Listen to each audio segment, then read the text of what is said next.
Hello, everybody. Welcome to Practice Showing Up, White Anti-Racist Spirituality. We're so excited about session 2 with you all. Have been hearing from lots of you in terms of what you've been thinking, how you've been feeling, the joys and the hardships of trying to meet up with your practice partner. And so I'm going to address some logistical things for folks before we kind of get in. And if you have any questions, we can address them briefly now, or you can put them in your chat and I can answer them more in depth. So just to check in about practice partners real quick. This is really something that we started last time when we led this session very informally, and so we tried to formalize it a little bit more this time.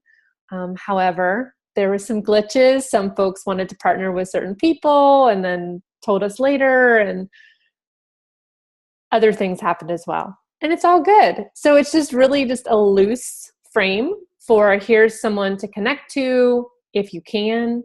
And if you had someone else that you were taking the course with, or a neighbor or a friend, please connect with them and then maybe check in with this person that we assigned you. Just drop in a quick note and see if they want to connect. So it's really informal. It's just an added layer for you to go in deeper, and hopefully that will work as it is, and we'll figure out the kinks of that, maybe next time there's more formality. But right now it's just really an offering. So if there's any questions about that or any concerns, you can private chat me or collectively chat and I can answer those questions. For folks who did decide that they wanted to pair up with somebody different than who they were assigned, then I've just been suggesting to just go ahead and check in with that partner virtually who you were assigned, but then you wanted to go with someone else, just to check in with them and see. But what we have been finding is that lots of folks are, just going to be coming in and out. So just holding that spaciousness and letting people flow in and out as they can and are able, because, there's also the option to participate, really individually and just watch the recordings. So the nature of the virtual. That's my update on practice partners. What else did I want to say? I think that's all. I'm just curious in terms of a show of hands or chatting. How many folks were able to look at the materials that we asked you to look at or participate with? Okay. Great. Looks like a good number of you. Very good. Were those helpful for folks? Yeah. Okay. Sounds good. So we're going to start up with practice. Today we're diving into spiritual bypassing, which may be a new thing or an old term for folks. So we're excited about that. But before we do that, we're going to transition from this conversation and look at interconnectivity and belonging, and a little bit around our ancestors and where we come from as we transition into this dive into spiritual bypassing. So get into a comfortable seat.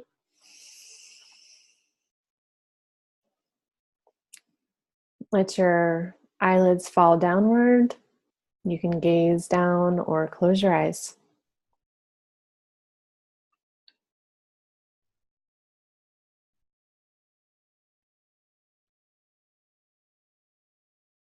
Take a few deep breaths.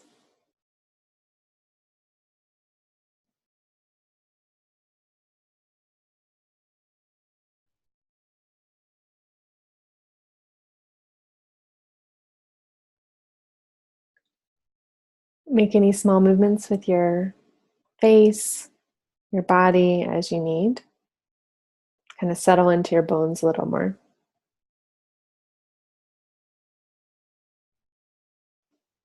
And just take a moment to acknowledge all that it took to arrive today. Space you were in just before this, the space you were in before that, the week, since our last session.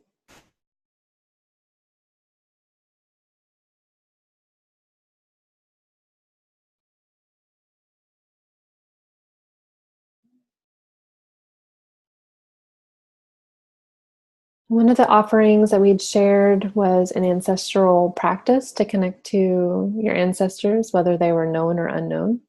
And it doesn't really matter. It doesn't matter if you did it or not. If you did, I just ask you to call that person in right now. And if you didn't, just breathe into your body.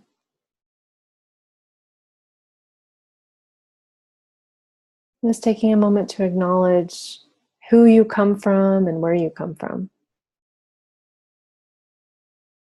And is there an ancestor, someone from your lineage that comes to you right now? Just allow them to arrive.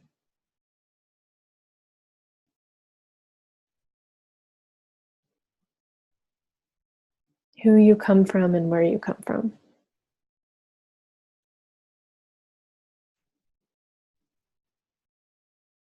Take a few breaths and see this person, feel this person, hear this person.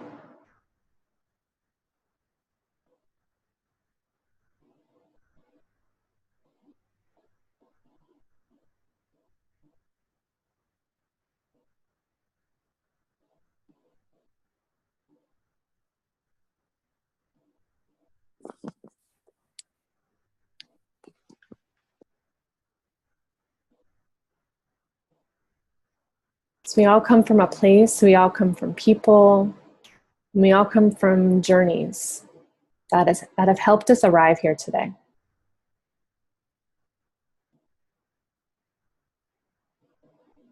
Why exactly are we sitting in this virtual living room together with this interest, this curiosity around the connection between white anti-racism and spirituality?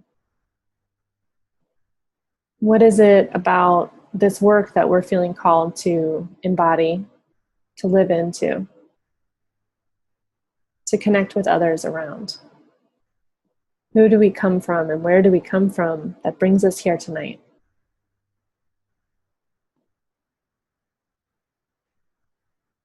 Take another breath, acknowledging if an ancestor or family member, somebody that you're related to ancestrally, or maybe just someone related to as a chosen family,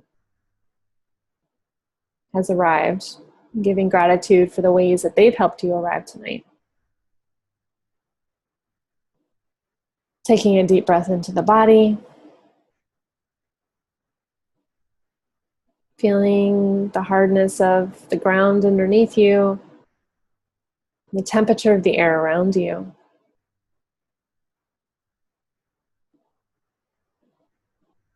When you're ready, you can blink open your eyes.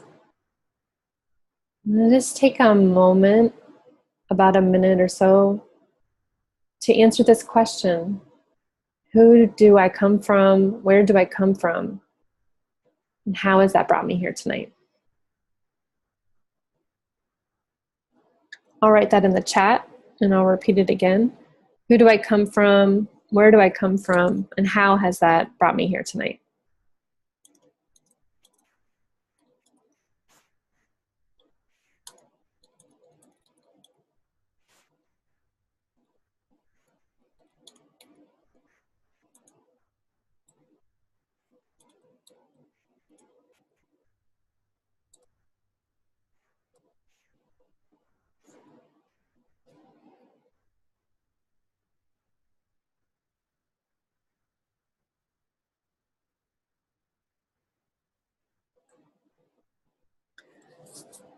I'm going to ask folks to share that in two ways. If you're still writing, still write. I'm not going to open it up yet, but if you didn't bring anything to write with and you want to share something, then you can type this into the chat box. We are going to ask folks to share both through the chat box and then also verbally. We just really want to know who we're sharing space with. I'm sure you all want to know that with each other as well.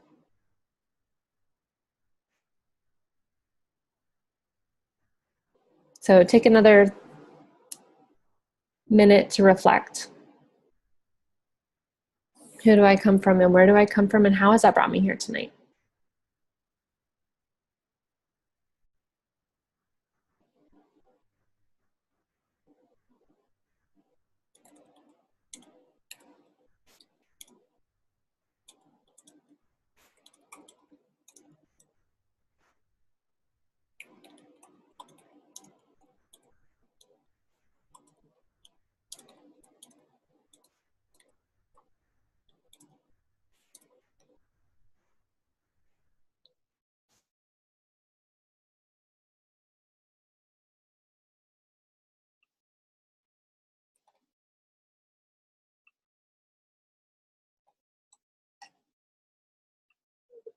Okay. Who are you? Where do you come from? Who do you come from? Who would like to share? You can, again, put it in the chat and just type it out, a few things, and then we can read them out loud. Or if you'd like to, you can unmute yourself and share in the space.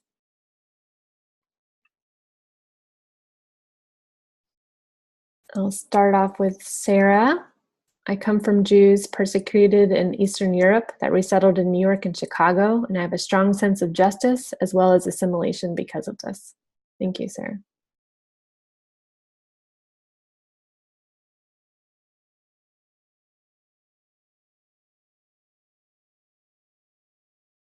Who do you come from? Where do you come from?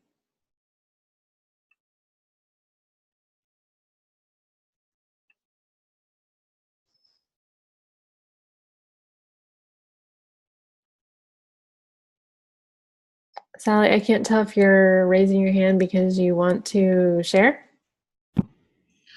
I can't find the chat. I'm sorry to be so technologically impaired, but I don't see the chat thing. I saw it in the first session, but I don't see it now. Mm-hmm. It should be at the lower bottom, in the middle section. Kelly, well, yeah. I see participants and I see invite and I see quality, but I don't see chat. Mm-hmm. Okay. I'm not sure what's happening with your computer. We might have to have a little tech session outside of the space, maybe. Okay. Did you want to share?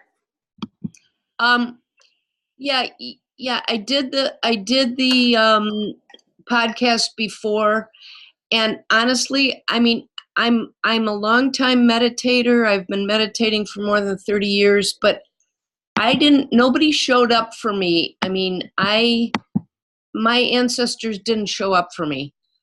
They didn't. And I mean, I don't know if I was supposed to imagine them or what, but they weren't there. I mean, I know where I came from. I know who my immediate ancestors are, but I didn't really feel a connection with like my more distant ancestors or anything. So I can work on it, but no one came in the meditation. Nobody showed up. Mm-hmm. Do you want to share a little bit about where you come from and who you come from as you know? Sure. So my ancestors come from the Netherlands and from England, and they've been in this country for a long time. And they came over like in the 1600s, and they settled in the Midwest, and that's where I live in northern Michigan. And yeah, I don't know that much about my ancient, ancestors, but I know they came over on a boat a long time ago. That's about it. Thank you, Sally.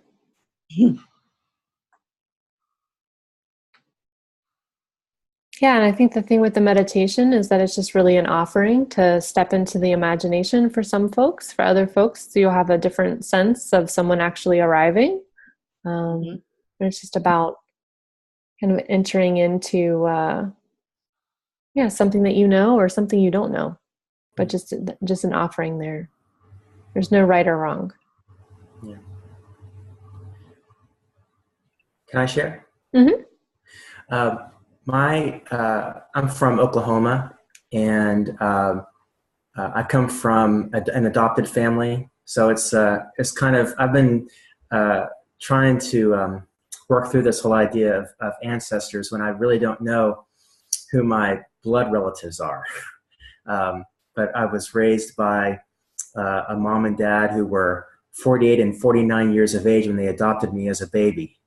So it's a kind of a unique situation. They were great parents and grew up in the church, and so I think that because I grew up in the church and had pretty strong spiritual experiences at a young age, I've always valued the spiritual, and so I think that's what brings me here is to really try to connect into the spirituality of the anti-racist work that I want to do.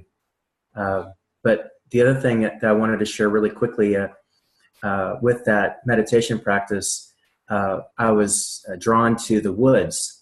And I did have somebody come in my imagination, and his name was John.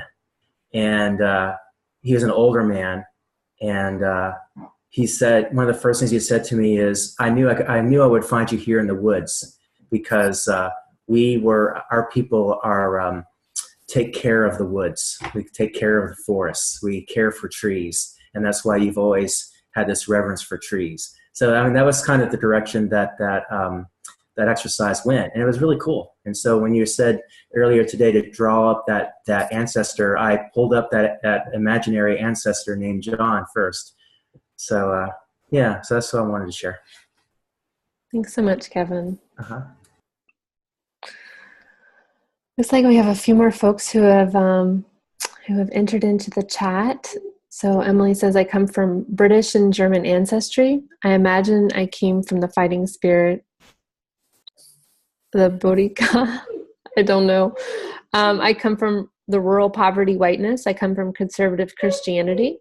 I come from traumatized generations of family violence. I come from a sense of questioning everything. I come from a liberal arts education, and my ancestors are found there too. I come from a sense of not belonging and fighting to find my place, which is in part how I've been brought here tonight. Thank you so much. And then Rebecca, my roots are Southern, Christian, and white, without any other real understanding of our family's ethnicity. Growing up and still living in Memphis, a largely African-American city, has strongly shaped my understanding of race and justice. Much of my pull towards anti-racism comes from my faith and my desire to help my fellow white Christians live what we say we believe, but generally fail to do. Thanks.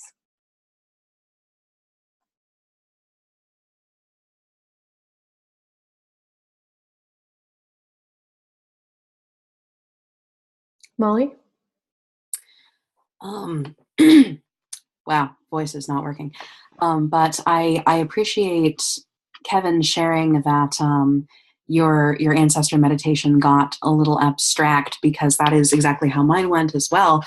When I did that meditation, I kept seeing and feeling and connecting to the ocean.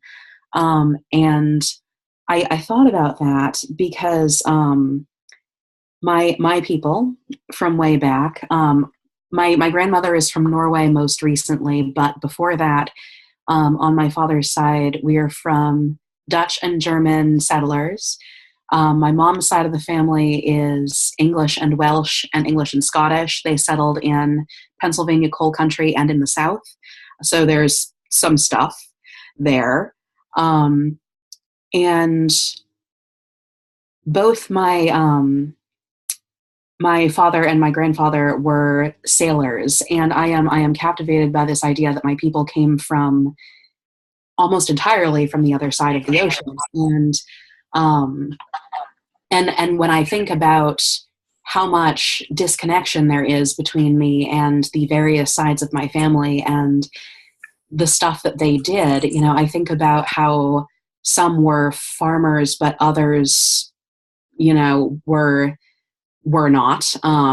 And there is a disconnection from the land that we live on, except insofar as I have a few ancestors who farmed it. And it is occurring to me that there is probably a lot of salt in the wounds around where my people came from. And the ocean imagery worked perfectly for that. So there's a lot of stuff coming up for me.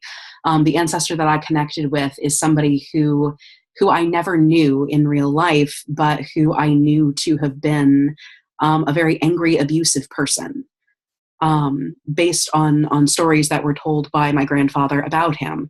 And so I guess I'm sitting with the question of how do I connect with these people with whom I have so little in common, and who I would probably not get along with if I knew them in real life. So lots of stuff.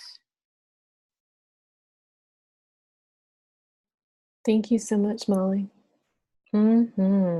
So complicated. So I want to open it up to the phone folks because we don't see them. So they have less say in if they go or not.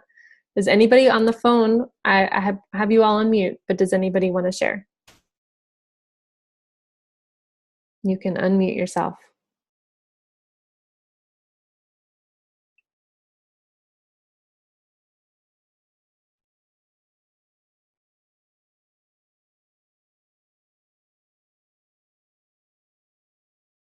Anybody on the phone? Okay. I'll open that up one more time. Yes, I believe that Madeline went. Madeline, did you raise your hand? We can't hear you, Madeline. I'm sorry. Hear me? Hello? Yes, there you go. Okay, we'll try this. When thinking about where I come from, I generally think of my Irish identity and that side of my family. My mom's mother was, her family came from Ireland. And I have other family that I learned more recently from England and sort of like, I guess, maybe Norwegian, but I don't associate as much with them. And part of it is because some of those people came much earlier, and I definitely feel like there's a part of me that like associates with an Irish, like the Irish struggle, you know, and it's like an easier part of my ancestry to like connect with than the ancestors that I know very little about, who maybe were here in like the 1600s. And I don't know like what pieces of their history do I have that I like can't be proud of or something like that. So there's that, but I also think of that side, the Irish side, my grandmother who I guess really wanted to assimilate, and I think of the work that she did to like not be associated. She was raised on a farm by her grandparents after her mother died when she was very young, and she really worked hard to like get off the farm and get away from the land and shed her Irish identity because she associated that with like poverty and sadness and depression. And I think also about like the ways that she like sort of after World War II raising children was also very happy about like technological advancements in food, and like not wanting anything to do with growing her own food, because like why would you want to do that if you can get canned food, or if you can get like food that, you know, like you don't have to work so hard for. So there was like a lot of pain associated, I think, with her connection with the land, and her like, yeah, her family's history and story of connection with land. So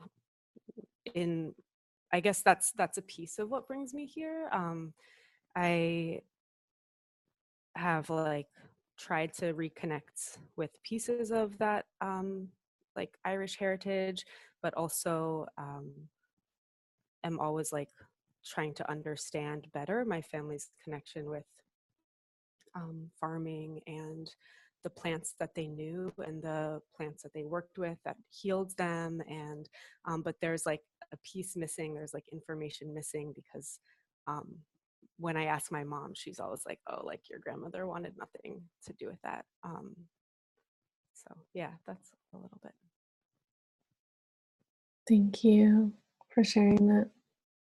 Yeah, so much about land and place comes up in when we bring up our ancestors. Okay, I think if I'm just going to open it up to phone folks one more time. You can unmute yourself by pressing *6. There are 9 phone callers, I believe.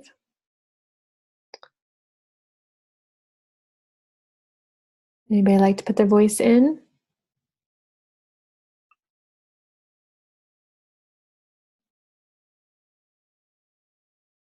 Okay.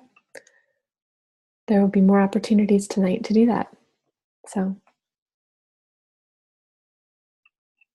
thank you all. I'm going to hand it over to Kelly. Good evening.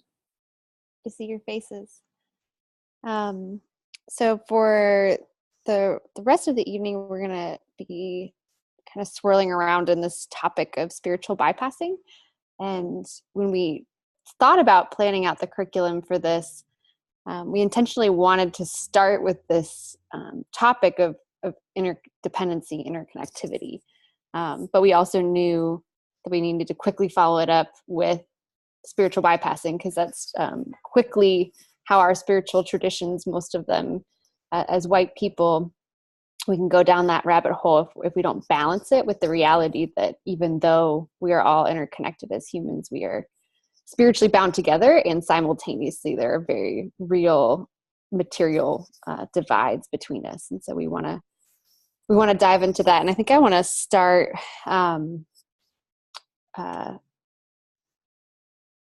by we wanted to just kind of do some linguistic grounding around what we mean by spirituality, and then what we mean by anti-racism, and review a little bit from last week about why we feel like it's so important to work at the intersection of those two topics.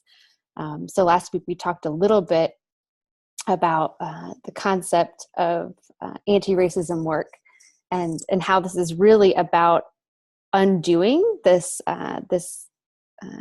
a lot of material and economically bound divides between us that have been set up, and that's where a lot of that focus ends up going in those movements. And then we know that we also have these spiritual spaces that we're all a part of that aren't necessarily grounded or connected in the realities of race, but that have this awareness that we're more than our bodies. And so we talked a lot about last week this concept that they both need each other. So our spiritual and faith communities really need this grounding and connection and reality that that material things are happening, and simultaneously our anti-racism spaces really need this reality that we're more than the material. And one of the things that have personally stood out most to me lately in movement dialogue is Brian. I haven't even heard of Brian Stevenson's work. I think I talked about him a little bit last time. But he wrote a book, Just Mercy, and talked a lot about how, because we're not dealing with the spiritual and the ideological manifestations of racism, a lot of our structural approaches don't work. And he talked a lot about how even though we've done a lot of work at addressing systems and structures through, civil rights movement and other manifestations of our movement since then, that because we're not attacking this spiritual ideology that's happening, that we're seeing that even the material realities of racism in many ways are worsening and widening. And so that is a little bit about why we invite us all, to be really curious about what what our movements can benefit from that intersection. And so we want to invite you to pop anything in the chat box right now, or you can speak it out loud if you prefer, about what makes you curious about that intersection, and what kind of spiritual contexts are you coming from. So maybe what faith tradition or lineage are you come from? If you're not coming from a spiritual tradition, you can pop that in there, or speak out loud. But also, what makes you curious about this intersection in your work and your organizing.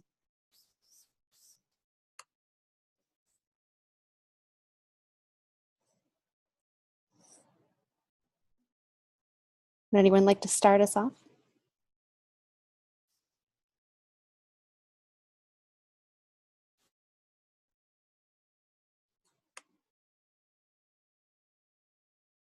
Molly, are you raising your hand? Okay, good.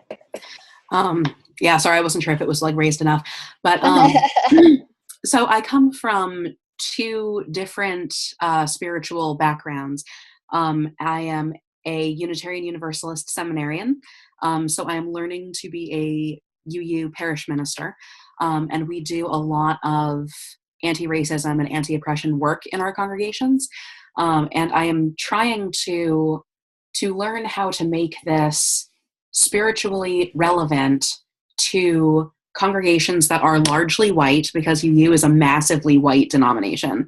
And I think that for a lot of people, there is, an idea that we're doing this out of altruism and not out of solidarity. And I feel like if we can understand that the problem of racism hurts us too in a very spiritual sense, then the impetus for doing this work will be much more real.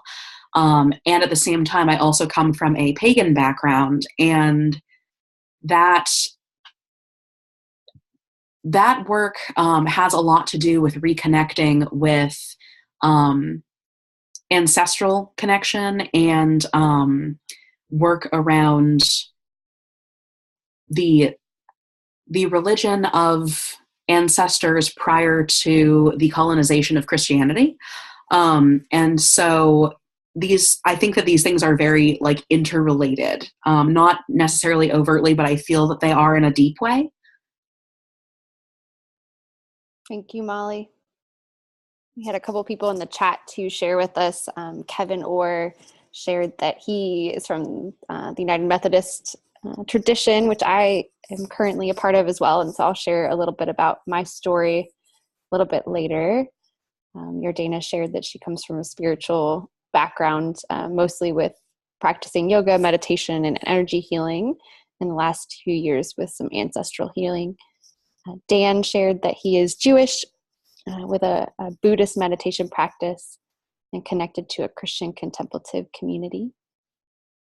Sarah is culturally Jewish, spiritually vacant, searching and broken, feeling the need for spirituality and healing as I move forward in my anti-racism work to lessen harm I do to others and myself.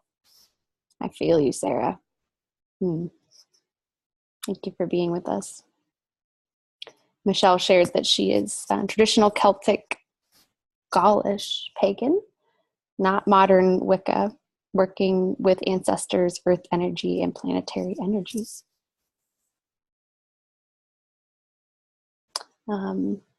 Chelsea, Episcopalian and agnostic.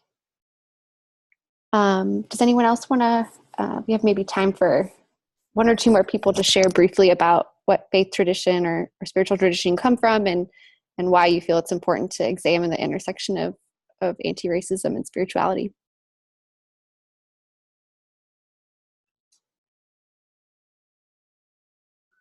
I think also to say too, Kelly, and we were talking about this earlier, just in terms of sometimes we just don't come from a spiritual tradition, right? And I think that's why so many of us enter into social justice work, is again that feeling of belonging and wanting to arrive.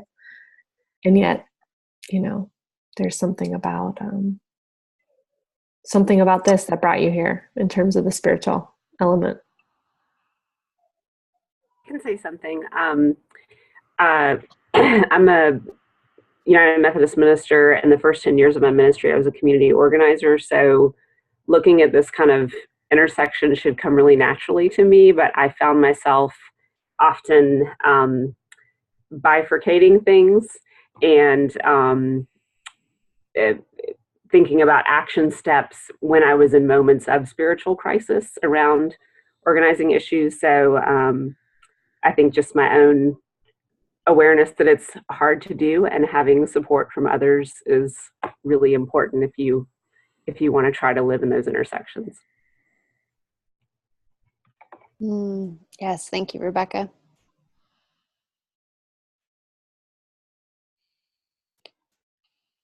I also have a couple of things in the chat box to read just for make sure the phone people can hear everything. Amira says that she was initiated into a Universalist Sufi lineage in 2009, born a Jew, studied many different forms of mysticism and contemplative traditions. Corinne comes from a Catholic background, growing up in the church, observed a lot of hypocrisy, which initially sparked her interest in the intersection of social justice and religion. For me, the two went hand in hand, and I started asking a lot of questions about why, how they should work together. Beautiful. Madison, raised Syrian Orthodox and Catholic, biracial person. I think I have been curious about this in studying with shamanistic indigenous tribes in the past. I realized there was enacting white supremacy and Western supremacy by touring others' cultures' spirituality without recognizing the impact I made. I've become very aware of appropriation since then. Wonderful. I'll read a couple more before we transition. Oh wow, y'all have such beautifully rich meldings and alchemy of your spiritual lives. It's beautiful. Actually realized, do you have any anyone else that want to share verbally before we read a few more from the chat box? I'd like to say something. This is Sally. Hi, Sally. So I was raised in the United Church of Christ, and my parents were social activists back in the 50s. And so I was raised with a consciousness around race, which was religiously based. And then as an adult, I sort of branched out from that into more of a pagan yoga kind of tradition, and have been an activist all these years, and done a lot of work around the sort of Buddhist idea of the interconnectedness of all life, which has informed my work. And our nonprofit organization works on the kind of the juncture between environmentalism and peace issues.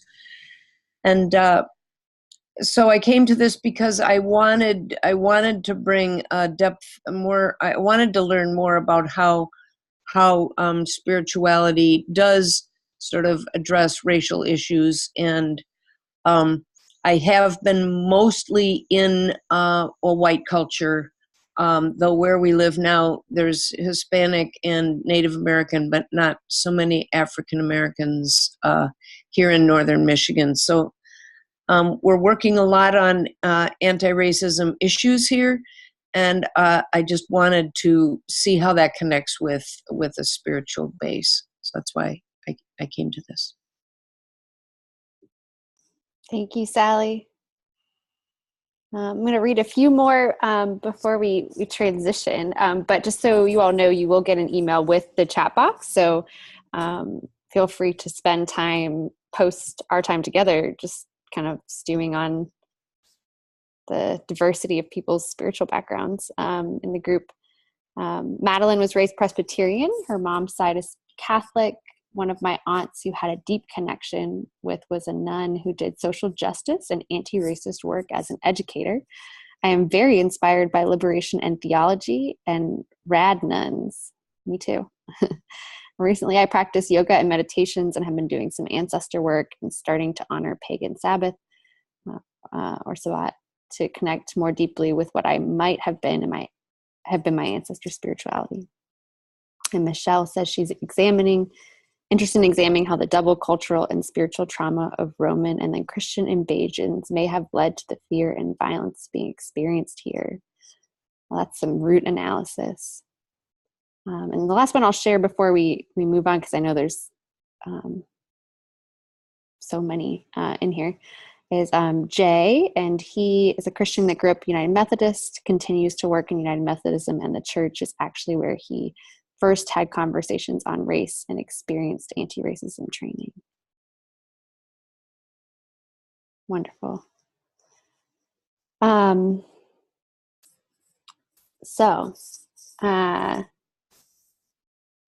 want to start kind of our content and grounding, share a little bit of my own story of my people and where they come from and what brings me here that I think connects to the story of spiritual bypassing. So my ancestors on my mother's side come from Switzerland, and they arrived here mid 1800s and had been persecuted all around Europe from best I can trace, various points in Germany, different places throughout Europe, for resisting empire and oppression within the country of Switzerland.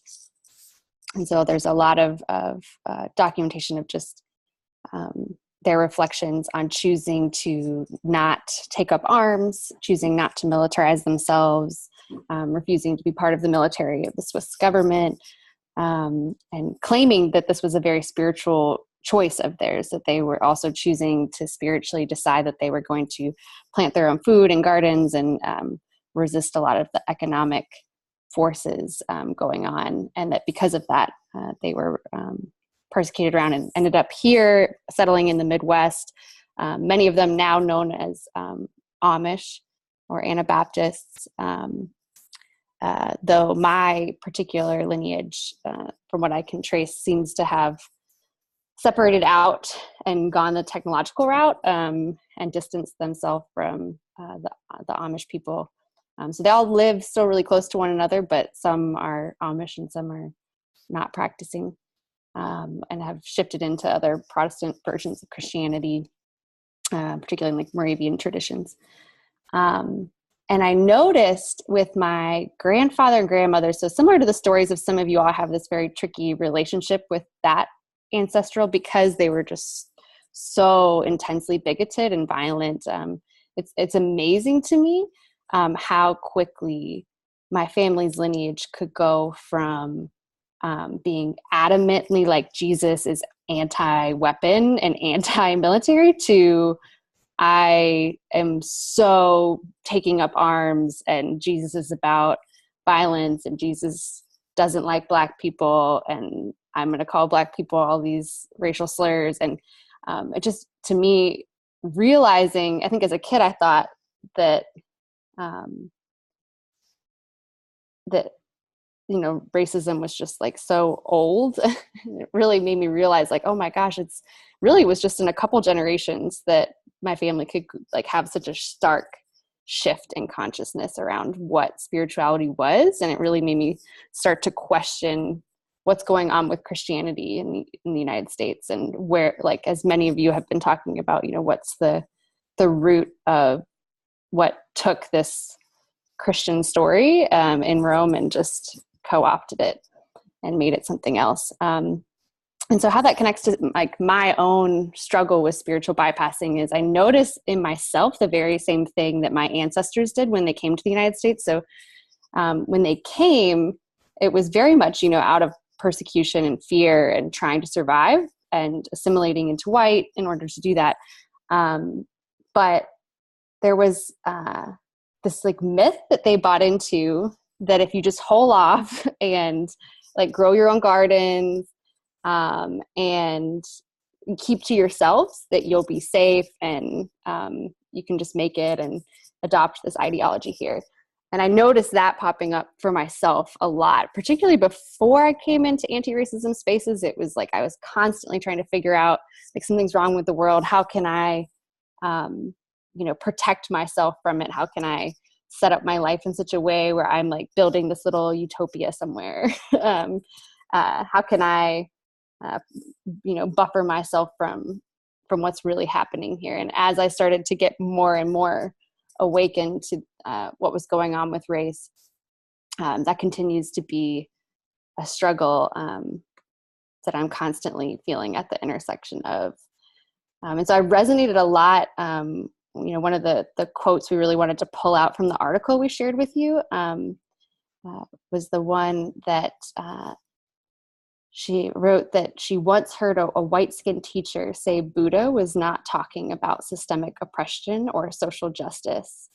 For me, this is just one of the classic examples of what spiritual bypassing is this notion that our spiritual traditions are disconnected from justice work, that they're separate from. And I continue to hear this pretty consistently, not just even in evangelical spaces in the Christian church, but broadly in the Christian church, that justice is this sort of distraction from the gospel message or what Jesus was about, that justice, some people have heard referred to as a slippery slope. If we get too involved with justice, we're going to forget about Jesus. And so we just need to, keep focused on this personal relationship with Jesus. And the Methodist tradition, as some of you might know who are Methodists in the room, there's this history of being balanced between social holiness and personal holiness, this idea that the individual and the we, the I and the we, is really important, and how do we blend those together. But a lot of organizing in the Methodist Church here in Ohio, from what I experienced, it's just really hard to get people to talk about this idea of social holiness, this idea of the oppressions around us are called to be addressed, that pain and suffering is something that we should talk about. In my current church context, constantly, anytime someone brings up oppression or suffering or pain, the response is pretty consistently that we're not bringing in the hope of Jesus, that we're forgetting the hope of Jesus behind. And there's this, anytime someone expresses pain or struggle, particularly if it's a person who's a person of color or a queer person in our congregation, it's this feeling like we need to bring them back to like the silver lining of the story, or ask them where they see God breaking through, or God wouldn't give you something you can't handle. Those kind of statements, which some of them sound, a little more ridiculous to most of us who might have been organizing longer. But some of them I still catch myself saying to myself, and maybe even if I really think about it, to other people still, this idea that that we just really got to make sure we're balancing and bringing in hope more. And so we want to kind of, we'll be doing some storytelling tonight. So we really want to hear stories that kind of ground us in this understanding of what has been happening with spiritual bypassing in our faith communities, particularly as white people, and what is that about. There's a couple of authors I want to lift up. One is, and I'll make sure to put these in the chat box after I talk about them, but one is Soon John Ra, and he's an author. He wrote a book, Prophetic Lament, A Call for Justice in Troubled Times. And in that book, he talks about how much we have left the practice of lament behind in the Christian church, and that this is really what the church could do. And I think it connects, I'm not like an interfaith expert, but as I talk to other people across faith and spiritual traditions, there's always this sense that we need to root down and practice, like getting in our bodies and crying out for help from the spiritual realm, crying out for connection to pain and suffering in order to heal. And that if we avoid pain and suffering, then we're not going to heal. We're just going to keep swirling in the same cycles that we're in. And so in his book, he talks about how they did a study on the number, the number of Psalms in the Bible that are about lament. It's about 40% of the Psalms in the Bible are about lament and not bringing in hope, just saying, wow, like we're in dangerous times. We need God's help. It's hard to feel like things are going to get better. Those kind of sentiments. But in Christian churches in the United States, only about 13 to 19% of the time do we ever sing songs that have a theme included in them of lament. And that the most popular songs are about joy, hope, and victory. And then it's become this very, because of the concept of like American exceptionalism and the way that Christianity has blended in with white supremacy, that it's all about wanting to focus in on victory and joy and hope. And he talks about just how dangerous that imbalance can be for us spiritually. I wanted to read a quote of his.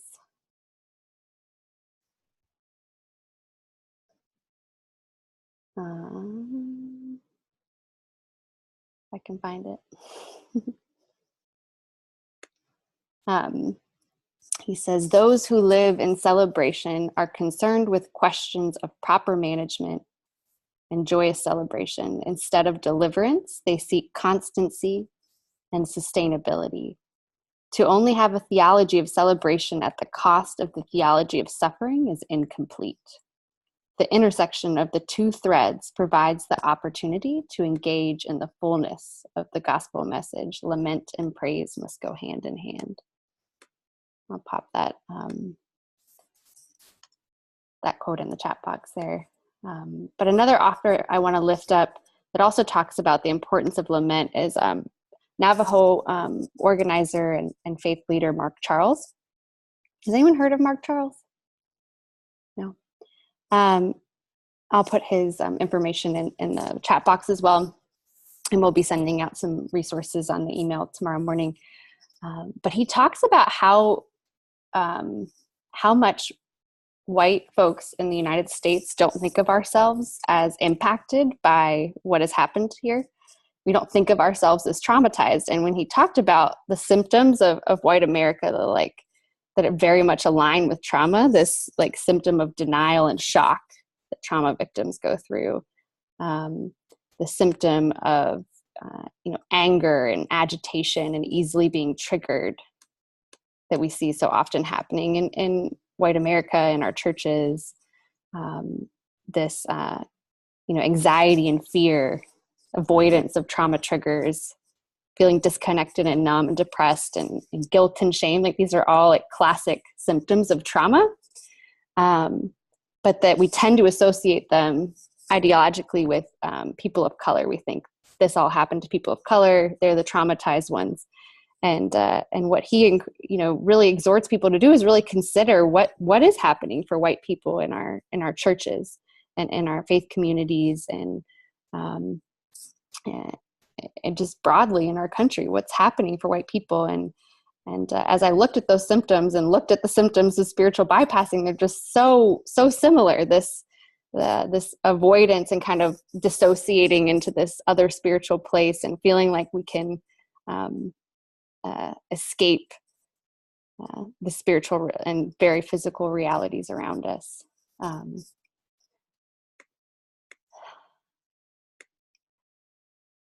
So I think that's most of what I wanted to share. I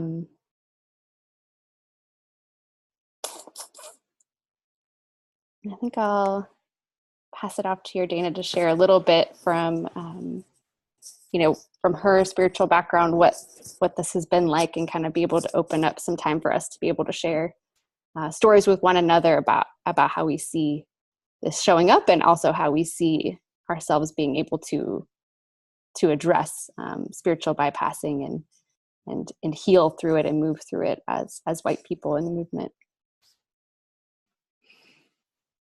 Thanks, Kelly. Just want to encourage folks who are using the chat, those who have access to it. So if any questions or things are popping up for you right now and you don't want to forget them, you can go ahead and jot them down on a piece of paper or put them in the chat. There's just like a lot of content. I want to just take a pause for us to take a breath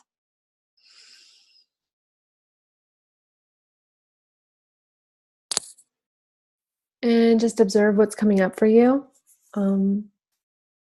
It's a lot going on with the chat. Lots of folks are sharing lots of things, and Kelly touched on some real intense things. I think the last point really being how spiritual bypassing really is similar to the ways that traumatized folks show up. And take another breath.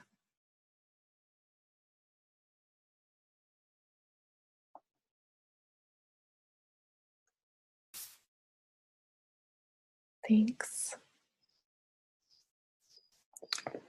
So I think, what I want to talk about a little bit in terms of spiritual bypassing, is something I was really considering as Kelly was talking about, the Christian church and faith traditions and all of that, is also to make this connection that oftentimes in our social justice communities, there isn't really a lot of opening for spirituality or for us to bring in healing and spirituality.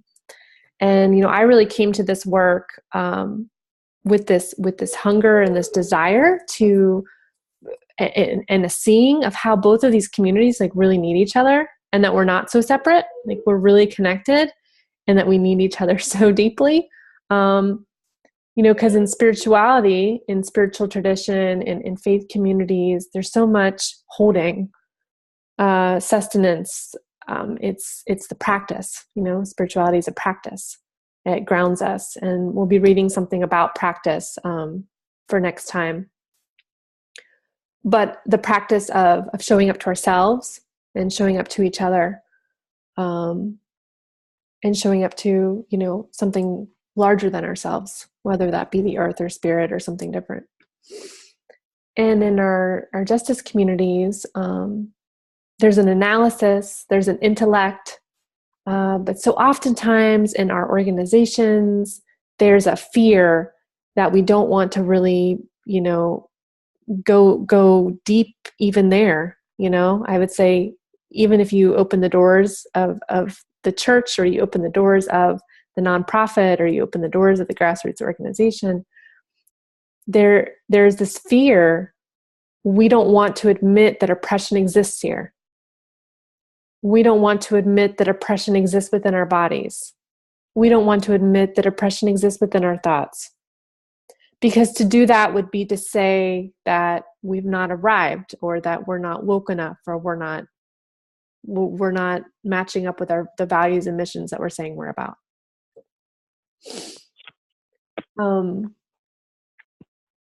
So I just wanted to make that connection.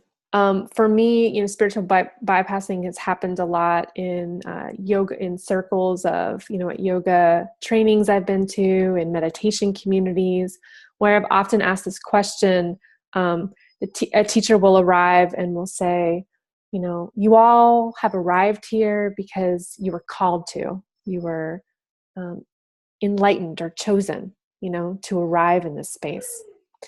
And I'd look around the space, and it would be a bunch of white people that, looked similar to me, in age and, maybe not quite in class, but, no one who usually was very outwardly queer.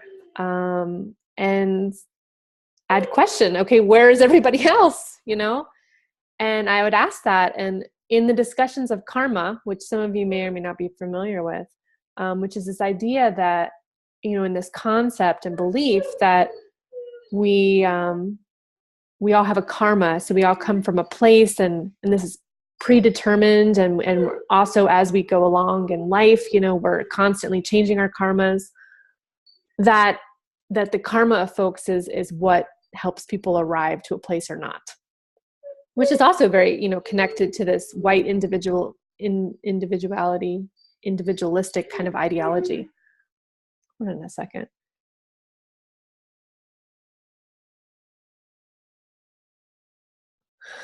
There's this dog whining. I don't know if you can hear it. Okay. Does not like white supremacy either. So I would ask, where is everybody, and where's everybody else? there was never really a good answer. There was kind of like a pause, and well, it's karma. And I said, okay, does this mean that every person of color or every person who doesn't look like the people sitting around in this circle, has bad karma? I'm very confused, and that there really wouldn't be an explanation, but there'd be a quick, let's move on to the next thing. This isn't a spiritual question. You don't understand karma. And I'm not saying I'm an expert on karma, but, again and again, the same scenario would happen. And, about 2 years ago, well, I guess it was right after the election of Trump. I was in another one of these circles, and the teacher, and I've seen this a lot in the white spiritual community, usually not at a faith-based. I'm much more in the kind of spirit energy healing spaces, where my teacher, my former teacher at the time, said, Trump was supposed to be elected. This is for the benefit of all of us, and this is helping us awaken to what needs to happen next. And that was just really a hard thing for me to hear from a white woman who wasn't acknowledging her whiteness, who wasn't acknowledging any of her privileges, who wasn't acknowledging any of her power. And it was a space that was mostly white folks. There was one person of color. And so we got into this, challenge and debate. And I think in general, just when we make these statements, when we say these things that I suppose spiritually could make some kind of sense, if we're not placing ourselves in them, if we're not acknowledging the container and the context from which we come from, and who we are and how we have the right to say certain things, then we're bypassing the very thing that we are, that we represent, and we're perpetuating racism. We're perpetuating oppression. Now, I will say that I've also I've seen a lot of ways that this that spiritual bypassing doesn't happen. I put in the chat an organization that I just have a lot of love for. It's called Soul Force. It's a queer Southern organization that is working to dismantle Christian supremacy, and they bring up a lot this question of how is supremacy, how is oppression showing up in our work, showing up in us.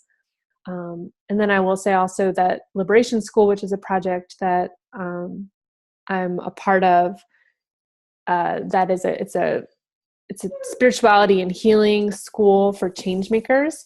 That this is something we talk about every time that the faculty and staff meet, is how's oppression showing up in our organization. We're called Liberation School, so it's kind of a big thing we can't really say we're about something. And over this past year, a lot's come up for us around the ways that we actually weren't holding genderqueer and trans folks in the ways that, we could have held them better. And we've talked a lot about that, and we've worked through a lot of stuff. And we're not trying to pretend that we've got it all together, and that we've checked the boxes of oppression, because oppression always exists. And if we don't acknowledge it, if we don't talk about it, if we don't address it, then it just goes, unsaid, undone. And that to me is really the spiritual work. For our social justice communities, the spiritual work is to be able to acknowledge the ways that oppression is showing up, and to be able to address that in really real ways. And then in our spiritual faith communities is to address the ways that, and I think Zenju talks about this so gracefully in the many things that Zenju's written, just about I show up with a certain body, and how can we say that the body isn't a spiritual site of impact? We experience things through our bodies, and I would say definitely to Kelly's point in terms of trauma, so many of us carry so much trauma and history of trauma in our bodies. And depending upon what our, identities are, we experience trauma because oppression is trauma. And so anyway, to acknowledge our bodies as a place for liberation and also for a place of deeper inquiry, and not just to stay in this intellectual place and in the spiritual community, in this place of it's this or it's that, but to come into the grief, the lament, the pain, the mess. I don't know that we don't have really a pathway or a map, to get there. We're making this up as we go along. So take a breath.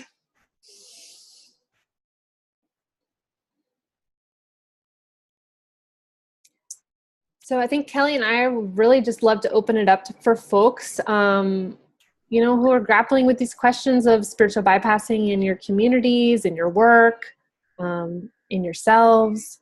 And then also, to hear some stories of ways that you have been addressing it or you've seen folks address it, or some real questions and curiosities that you have. So this is really kind of like open workshop time for us to cross-pollinate and harvest from each other.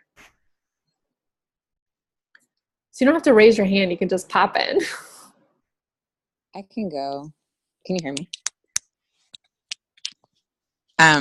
Cool. This is Kelson, and I'm in Seattle, and I organize with a group called Coalition of Anti-Racist Whites, and it's definitely a pretty secular space in a lot of ways. So I was really resonating with what you were saying around, like, it's almost like a different type of spiritual bypassing. It's like bypassing spirituality altogether. That tends to happen there. And so our organizing collective, probably more so for the last couple years, has really been engaging in questions around, like, okay, if we're white folks that are like showing the ways that we can show up as white folks for racial justice, like, what does it mean if we like everything is pretty devoid of any sense of spirituality, and everything tends to operate on just like kind of an analytical level. And so slowly over time, we've started to like really awkwardly bring like a little bit more like ritual here and there into our spaces, and like trying to bring in more like poems and song, and like it's a slow process. And I think like we're all learning in the like as we do that too, because it's like we don't always have the skills or the background or the knowledge to even like be bringing that ourselves as leaders, because like you lead from what you know a lot of times. So but it's exciting to see how that's shifted the culture of our organizing spaces. And I guess thinking a little bit about how like sometimes I encounter people, and this has been true of myself, where it's like there's a belief that white folks don't even really deserve to engage in conversations around healing work, as I've kind of come to start thinking about as like floggings for justice or something like that, that like the only way that we can relate to the work is just like to take floggings all the time. And I've seen in myself a very deep shift in how I can show up as I've started to like really center like what does it look like for me to show up in my full dignity today. And I'm excited to explore more of like how bringing ancestral practices into spaces with other white folks that I'm organizing with can be a piece of that puzzle. So yeah. Thanks, Kelson. Really good to hear about that work that's happening in Seattle. I love when you were talking about it's really awkward. I think that's so, aren't those the times when we like connect like on another level, It's like that awkward vulnerability of just like making a mistake and just falling into each other, more of that. Pop on in. Kelson, I'm really resonating with the language that you used around the floggings for justice, because what I have seen in my spiritual communities, which are largely Unitarian Universalist, there are some folks who are not on board with the social justice agenda, and they engage in a lot of that spiritual bypassing, the like, oh, social justice is a distraction from spiritual work. And on the other end of the spectrum, we get folks, usually younger folks, who are very vocal about acknowledging their privilege to the point of what feels like self-flagellation to an onlooker. Because I have seen friends who have said, like, okay, I had this really terrible experience happen to me, and they can't even talk about that without publicly acknowledging, but it's so much worse for these people. And I'm like, you can't just like sit with the pain of having that experience without like redirecting the attention to it feels weird to me, not because it shouldn't be done, but because it reads to me as an onlooker like, look what a good white person I am. Look who I'm centering. Look how far out of the spotlight I am.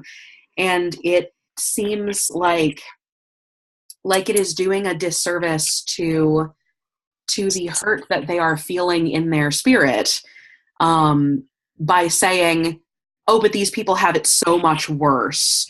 Like, yes, that can be acknowledged, and it doesn't necessarily need to be acknowledged in this moment. There's something about it that strikes me as feeling kind of cognitively dissonant. And I could be wrong about this. I am open to being wrong. But yes, I just wanted to say that I am resonating with that. Thank you, Molly.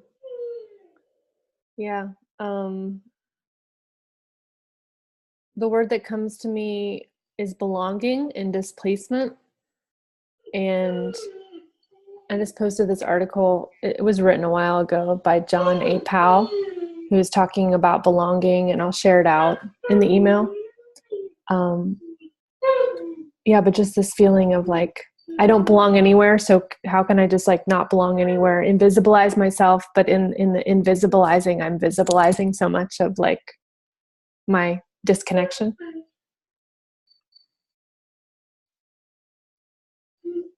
Anybody else?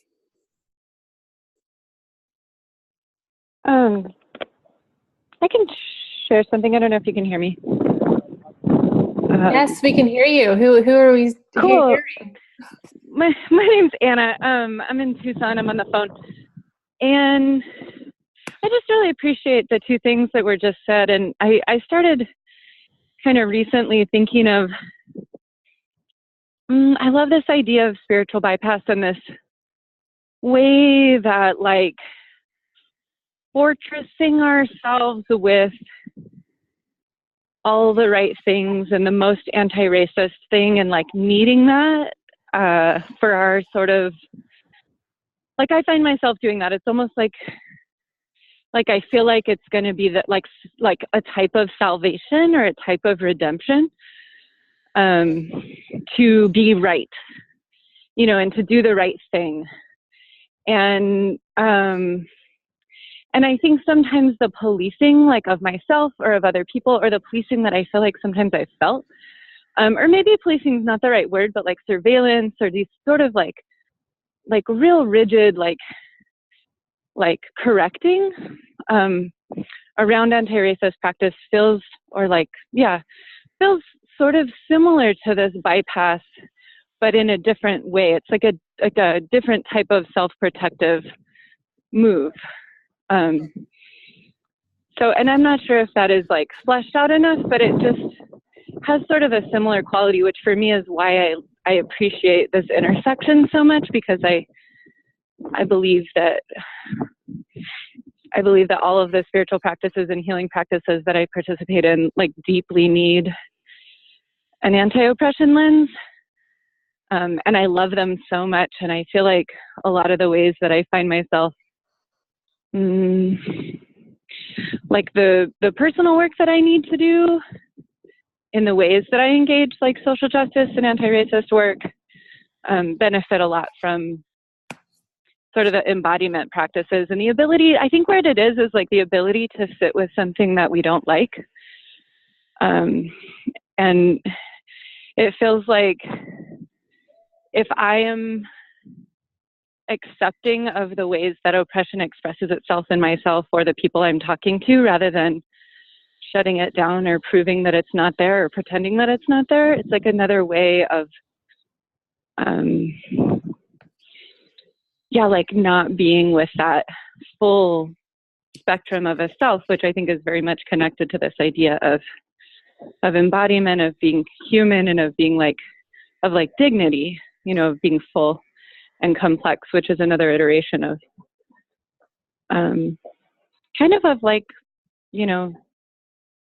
supremacy and domination. So yeah. Mm-hmm. Lots of folks were nodding their heads and saying yes, that, wow. Wow. Things that you were saying.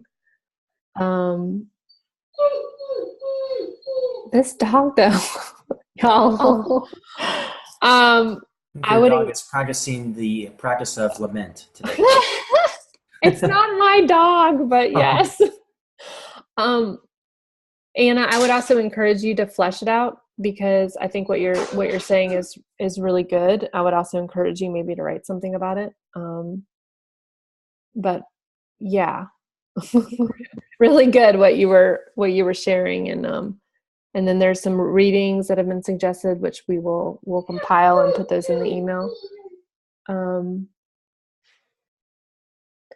Yeah, there's something that's been coming up, that folks that keep coming up in terms of as white folks, are we worthy of healing? Are we that's taking us away? And then I love what you were talking about in terms of embodiment. I think that has also been so key for myself and for the communities that I work with and in. The body is such a spiritual site. We can acknowledge the body right now. How do we feel when certain people say certain things, or when we think a thing, when we have a judgment, to take it in the body and acknowledge it, we can go deeper into what's really happening, when we're embodied, when we live in the body and are connected to it, then I don't know, there's so much healing that can happen, but also some strength and resiliency to be able to show up for the hard conversations, to be able to breathe in and out and be uncomfortable and be in the discomfort, and to talk to the folks who are saying things that are really hard to hear, because frankly they connect to something deep within us. Other folks?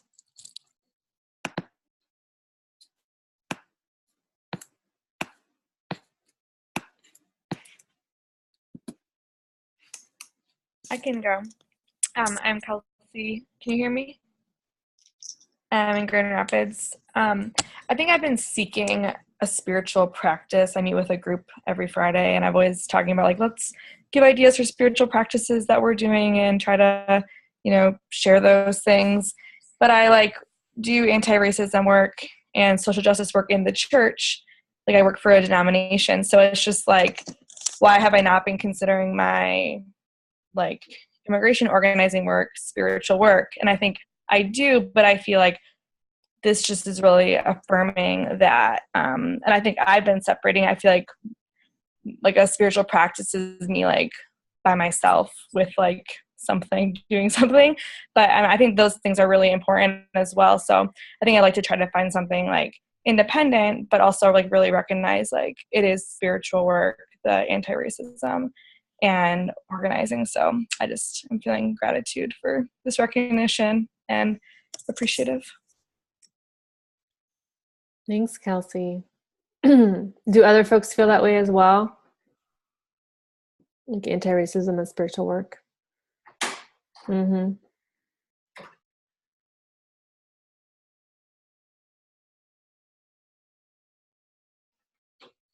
Does anybody else want to share or have anything to say? Yeah, this is Sophia. I'm calling from the phone. Nice. Welcome. Thank you. yeah, I definitely came to this work, the anti-racism work, through making a personal understanding of, I guess I was in an academic setting, but I was realizing how much I needed to unlearn and sort of liberate my own mind in a way that really transcended the academics and just went into a deeply spiritual realm for me. So I definitely see that connection. But what I was going to say is, I just had a question about lament and praise. I've recently been reading a book called The Smell of Rain and Dust by Martin Prechtel, and he talks a lot about grief and praise. And I've heard a lot, and I really, really connect with his thesis, basically, that you are only able to praise as much as you are able to grieve. And by praise, he means celebrating the joy and beauty of creating life. And that those two things, the grief of feeling of the world, of the loss of the world, grief meaning the loss of what you loved, is only as deep as how much you're able to praise and how much you're able to grieve. And he talks a lot about the lack of grief we are able to feel in this culture as individuals and as a collective, and actually attributes a lot of war to unresolved grieving, that it has to go outward somewhere if it can't be metabolized within. And so I'm curious about the relationship between lament and grief. It sounds really similar, and I just want to know if people have thoughts on that. Thanks.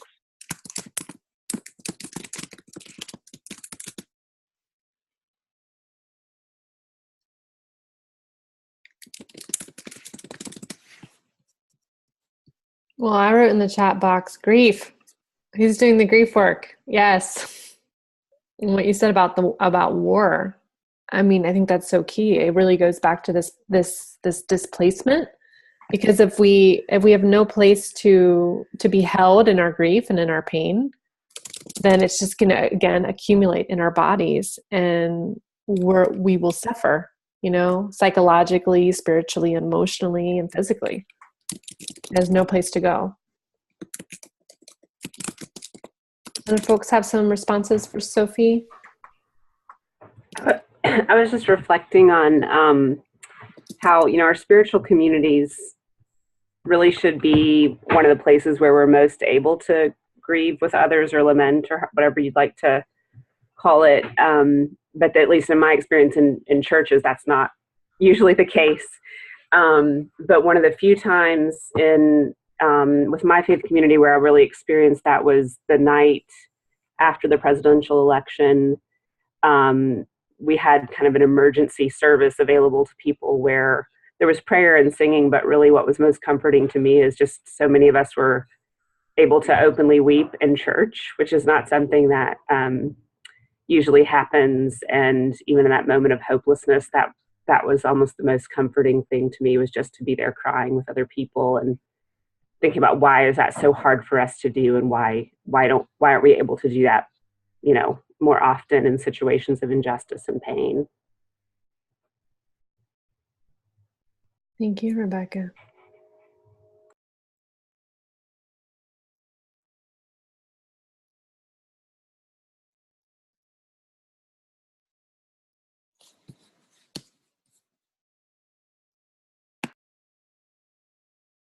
Does anybody else have anything? This is Kelson again.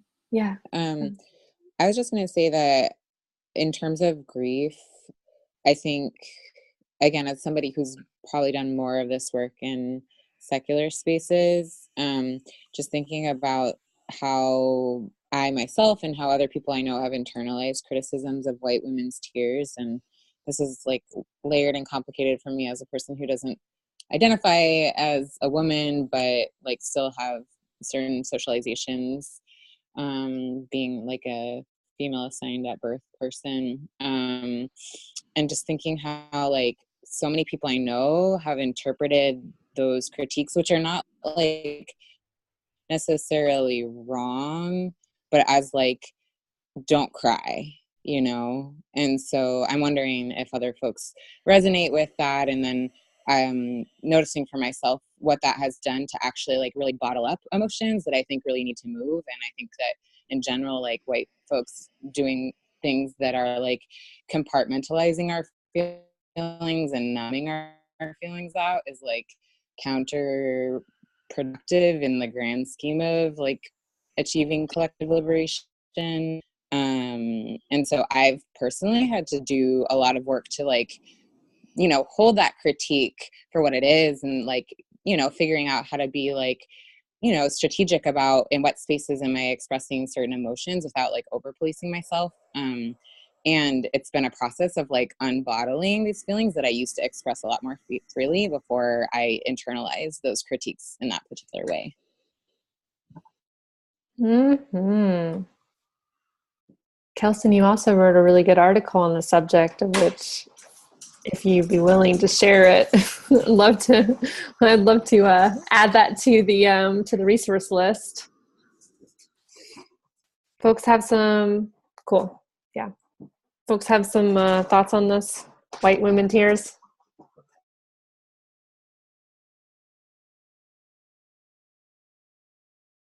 I would just say I resonate so much with it. I think that was the very first thing, since a lot of my first initiation into anti-racism spaces like resulted in immediate, like pretty legitimate white lady tears that were like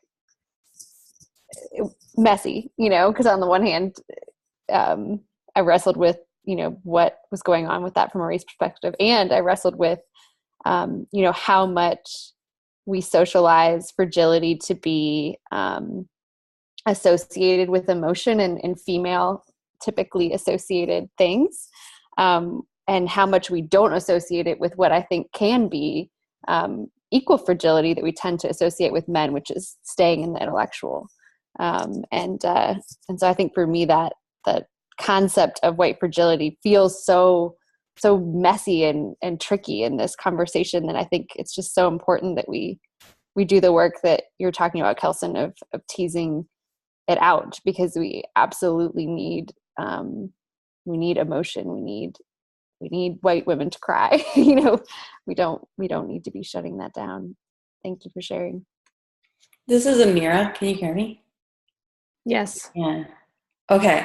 I was thinking about this when you said that, and like I haven't really made that connection between white women tears and grief, but it feels like there's a difference to me about emotionality versus grief. Like there's some difference to me about there's a certain honesty and vulnerability that comes from grief versus I'm not saying one. I'm not saying like, so just when you were talking, I was just feeling like this. There's it's a different state to me. So, and I'm not saying one is better than the other, but they're two different states. I think people are trying to name of like an emotional state versus someone expressing a vulnerability or depth of expression that I would equate with grief. Although, I mean, just insofar as that I think culturally there's such a, we live in such a shallow culture that that we have such a small bandwidth of emotion that we're even able to be with independently and in public with other people, that it feels like, that if we can enlarge that bandwidth, it would be better for everyone and the depth of it as well. So we're not just kind of skimming the surface of kind of an emotionality that I think is connected to deeper grief, but that we don't as a culture, particularly a white culture, feel like we have the freedom to be in. So we kind of get trapped maybe in a sense of kind of a more shallow emotionality. I don't know. I was just thinking about that. Now I'm going to hang up. Oh, I'm not going to hang up. I'm just kidding. I'm done. I'm going to go on mute now so people can deal with whatever. Okay. I think that's really interesting. Okay. Yeah. So Chelsea says, wow, this is so powerful. I've definitely internalized that crying is, quote unquote bad and counterproductive, both from my mother and in organizing spaces, and that it comes from weakness rather than a strength of vulnerability. Yes, indeed.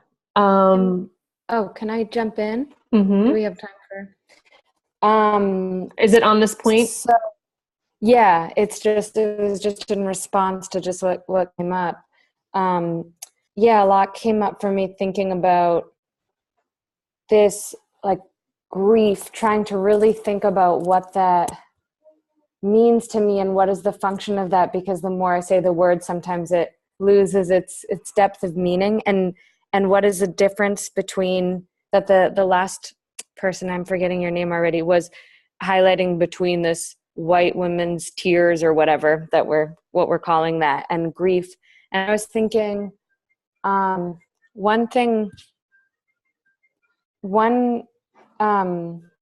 difference that I'm noticing is that I feel like, at least from my experience, sometimes when I cry or weep, what I associate with white fragility is an individual guilt, like, oh, I did something bad, like it's something very socialized in me to want to be good and right, and so it's also about my own image and appearance and as an individual, and so it's very it's guilty, and it's about a moralist framework in some way. And so that's one kind of tear and one kind of sadness. And I think some of the grief that we're talking about, the way that I connect it to it, there is there's something deeply collective about it, or touching into something collective and bigger than myself, and also a sadness that is not as attached to a right or a wrong, or like me having done right or wrong, or me being good or bad in some way. That's about winning more praise or more points in a kind of like dualistic, like moralistic world. And so, and the guilt is harder to serve transformation, I feel like, because it kind of wraps in on itself in the individual and in the ego. Whereas I feel like grief can tap into transformation, because you can sort of sink into the body that connects you to the earth and connects you to each other. And it's sort of, there's something connective about it, and it's letting go of the ego or something. I'm just sort of, I guess that, yeah, those are just things that I was inspired thinking about hearing the last couple of people talking from my experience. Mm-hmm. Thanks. I'm sorry, who just, what was it says Julia. I'm sorry. It's okay. Thanks. I thought my window popped up. Thank you. Well, it says Jewel empty, so I was. Oh yeah, Julia. Okay. Thank you so much. I love the difference that you're talking about in terms of grief, being a rooting down, and a depth. Yeah, I mean, I feel like emotions are really key and important, regardless of whether or not they're actually grieving. I'm not saying this is what you were saying, Julia, but, or not. I mean, I think the general kind of take that I have in terms of this question is just to really, when something occurs, to really sit with it in your body and to ask, like, where is this coming from? Is it coming from a place that, needs to be like with others, or is it a place that you need to take yourself out because to be in your tears, to be in the pain, to be in, what's coming up for you is going to take away from what the focus of what's happening, in the moment.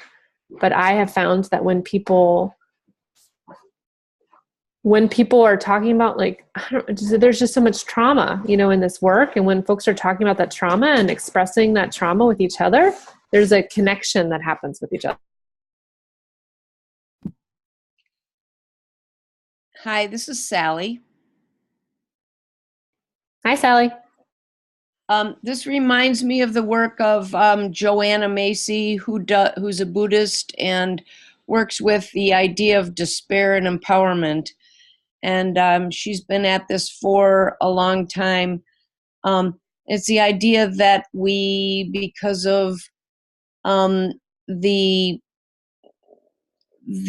sort of grave, huge despair that we feel for not only racism and the pain of that, but the pain of the world and what's going on, that we kind of stuff it down, and we use a lot of our resources to repress it or not let it come out, and that numbs us in a way to really being able to feel deeply.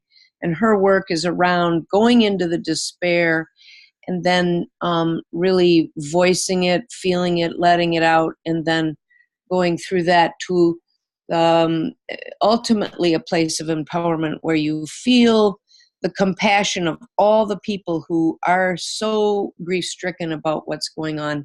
And Thich Nhat Hanh does a lot of this work, and I found this one quote. He says, what do we most need to do to save our world? What we most need is to hear within us the sounds of the earth crying. So it's sort of like cracking our own shell to allow ourselves to really feel deeply. And part of that is around racism, and the pain of that, whether we're white, black, or whatever. But that solidarity of pain kind of breaks down the walls between us and brings us to a deeper solidarity, that we're sort of like all in this together, and we all feel this terrible suffering, but we can be empowered by the strength, in a way, of our suffering and the depth of our suffering, that will bring us to this more empowered place to use that energy to do what we need to do to heal our wounds. Thank you, Sally. And I know that you can't see in the chat, but Joanna Macy has been brought up several times before you even mentioned her. So I think that's very telling. And the article, good. The article I mentioned earlier by John A. Powell was actually in Joanna Macy's periodical. And we will share that article as well. So, yes. I'll get the chat eventually. I'll figure that out. we'll figure it out together. Okay. Okay. There's a lot of in the chat. Y'all are chatting it up. Goodness. I feel like there's so much. I can't even address it all. I do want to bring up what Star had shared earlier. Okay. Because I don't know if Star's not talking, and I just wanted to bring this up. So Star says, white women's tears is tricky. It's both a naming of the times. It's used to derail conversations and manipulate, but it's also shaming of emotionality, which can often arise when someone feels ashamed or grieved. Also, since white women are often not allowed to express anger or conflict, it often comes out through tears. So there's an intersection of socialization and discomfort with emotion and discomfort in owning inadvertent racism. Oh my goodness, y'all. Everybody should be writing articles, y'all. So deep. Yeah, this is complicated. And then I also wanted to address this question, which came from Sarah, who says, yes, how do we develop the tools to stay in our emotions instead of running from them? Practice. Practice. What I would really talk about practice is like spirituality is a practice. Our meditation is a practice. Our relationships can be a practice. One of the reasons why, we called this like practice showing up is like showing up to racial justice, showing up to the hard conversations. I mean, it's a practice. So for me, it's really about practice. It's about going deeper, asking the question beyond the surface of the question, observing the body and what's happening in the body. And when there's a tension or or when you feel anger arise, or when you feel something come into you, to acknowledge that and to go deeper. It's a pathway into the real seed and root of what's happening, and how to adjust and shift and address it. But I'd love to throw that back out to the group. 2.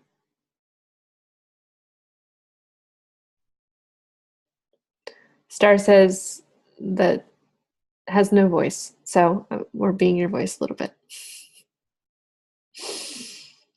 So the question was, how do we develop the tools to stay in our emotions instead of running away? And I guess I would also add on to that, how do we strengthen our tools to have, these conversations around spirit, and to do the work of not spiritually bypassing in our communities?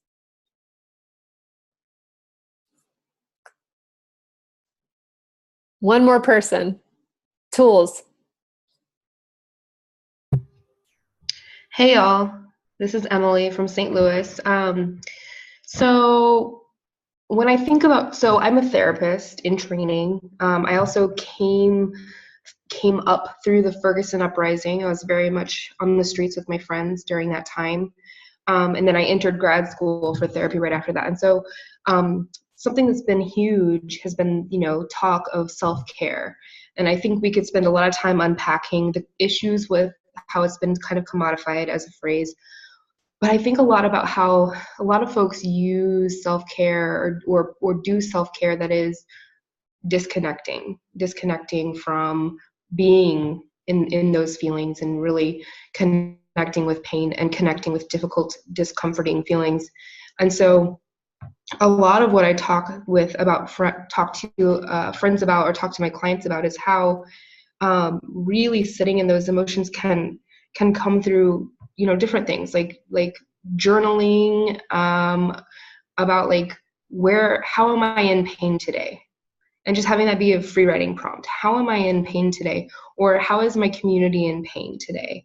And really keeping it present, because I think what happens is people get so overwhelmed, and I've seen this in my activist community here in St. Louis. People are so overwhelmed with the amount of work that needs to be done, and with the amount of with how little progress we've seen in some areas, that we just shut down and really turn to that avoidance. And I think taking it in small increments. How can I connect to my pain for the next 10 minutes? And then that's all I'm going to do today, because that's what I have capacity for.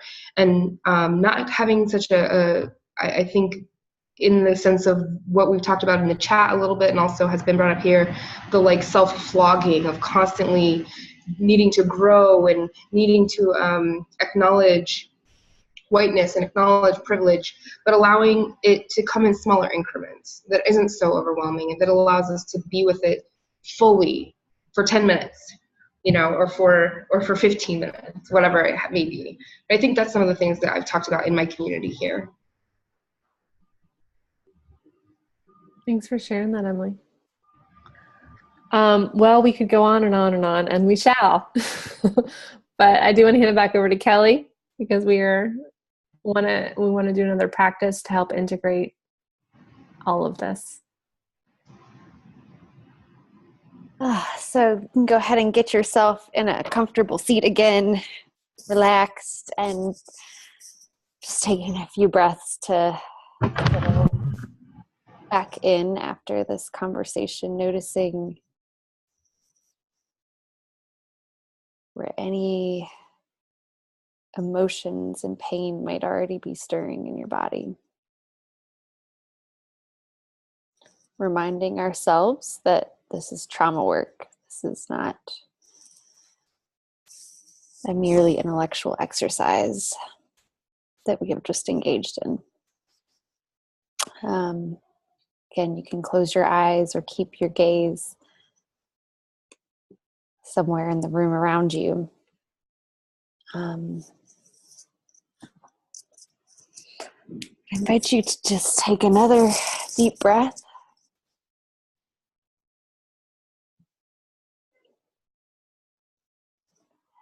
And ask your body where the grief is. Where do you feel it?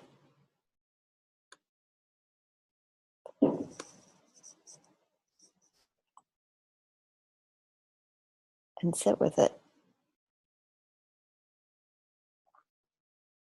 And if you're feeling